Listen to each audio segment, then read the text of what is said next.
यह वीडियो हम नगर विकास के सेक्रेटरी को दे रहे हैं। यह वीडियो हम नगर विकास के सेक्रेटरी को दे रहे हैं। माननीय सेक्रेटरी, आयुक्त को ही सेक्रेटरी कहते हैं।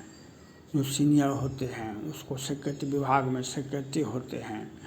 तो हम यह वीडियो नगर विकास के सेक्रेटरी को दे रहे हैं। माननीय सेक्रेटरी साहब, यहाँ पर सहरसा नगर निगम से, सहरसा से हम इंद्रकिशोर सिंह बोल रहे हैं और आपसे अपील है हमारी बातों को सुनेंगे। हम सहरसा नगर निगम में टैक्स दरोगा है, लेकिन हम कार्य से वंचित हैं। क्यों? तो पटना हाई कोर्ट के डबल बेंच से, ट्रिपल बेंच से बर्खास्त कर्मचारी ऑन ड्यूटी है। हमारा केसवा JCW 384/16 में हमारा नाम नहीं है। पटना हाई कोर्ट के डबल बेंच से, ट्रिपल बेंच से जजमेंट हुआ था, उसमें मेरा नाम नहीं है। और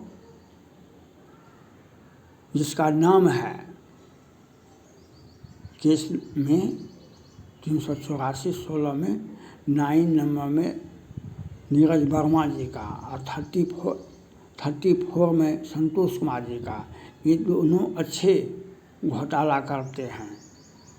ये अच्छे घोटाला करते हैं और प्रशासन यहाँ पर जो पदाधिकारी हैं तो उससे अपना योगदान देते हैं। इसके पहले भी अभी एक पदाधिकारी जो नगर निगम सहरसा में थे, वह डस्टबिन कौन पर घोटाला हुआ, लेकिन एको FIR नहीं होता है। तो आपको पब्लिक कितना कहता है तो आप इस पर कार्रवाई क्यों नहीं करते हैं?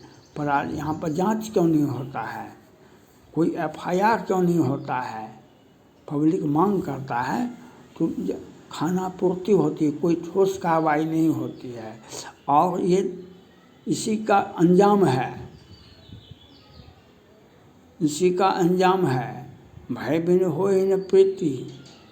और यही इसी का अंजाम है कि हमारे कमिश्नर कोसी प्रमंडल के आयुक्त के आदेश पर हमारा योगदान नहीं लिया जाए। हम PF के लिए दर की ठोकरें खाते हैं।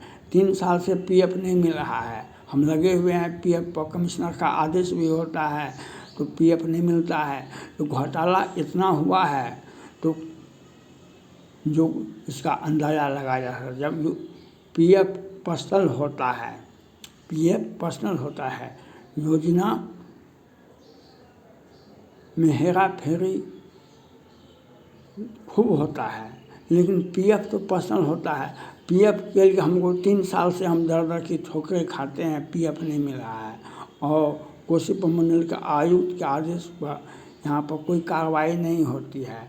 तो हम आप यह वीडियो नगर विकास के सेक्रेटरी को दे रहे हैं कि PF के लिए भी हमको 3 साल से जद्दोजहद फिर भी मिला नहीं है, PF मिला नहीं है।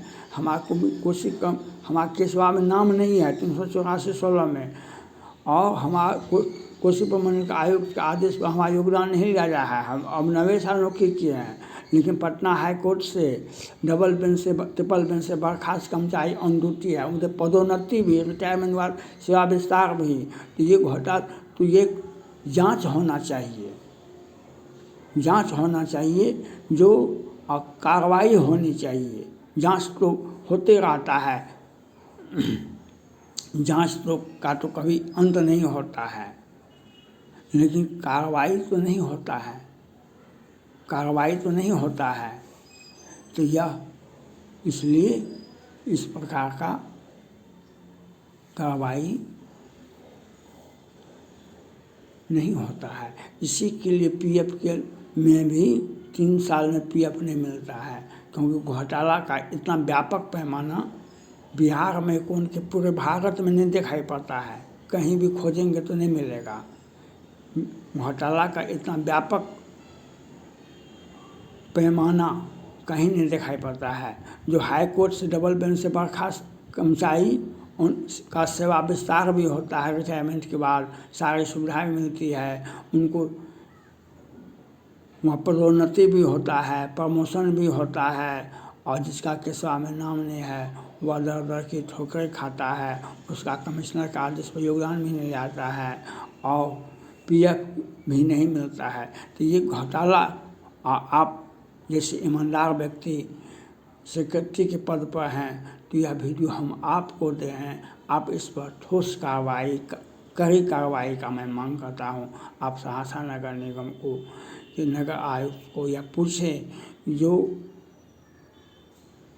क्या नियम है, जो पीएफ देने के लिए क्या किया जाएगा, वह योगदान कमिश्नर का आदेश पर क्यों नहीं लिया गया, और आउटसोर्सिंग एनजीओ बेलटाउन नगर विकास से अपने लोगों को पीछे के दरवाजे से adjustment of engagement, not regular appointment but NGO outsourcing बेलटाउन नगर विकास विभाग के माध्यम से पदाधिकारी, यहाँ का इतिहास है, जो पदाधिकारी आते हैं 10, 20, 25 करोड़ घोटाला कर लिए चलते बने, कभी कोई जांच नहीं होता है। इसी का अंजाम है हम आप पीएफ नहीं मिलता है, हम कार से वंचित रहें। Thank God.